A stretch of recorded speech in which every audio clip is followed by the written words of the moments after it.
পবিত্র কোরআনে কারিম হচ্ছে এমন এক গ্রন্থ যাহা শ্রেষ্ঠ কিতাব। এই কিতাবের মধ্যে আল্লাহ পাক বলছেন, আলিফ লাম মিম যালিকাল কিতাবু লা রাইবা ফি।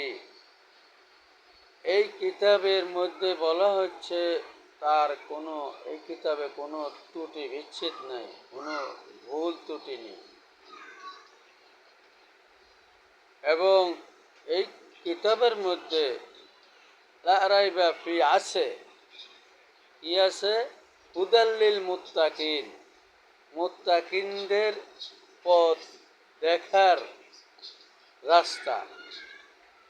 আল্লাযীনা ইউমিনুনা বিল গায়বি ওয়া ইউকিমুনাস সালাতা ওয়া মিম্মা রাযাকনাহুম ইউনফিকুন, যে তুমি নামাজ পড়ো, রোজা রাখো এবং যাকাত দাও। এই কোরআনে কারিমের মধ্যে আল্লাহ পাক বলে দিয়েছেন।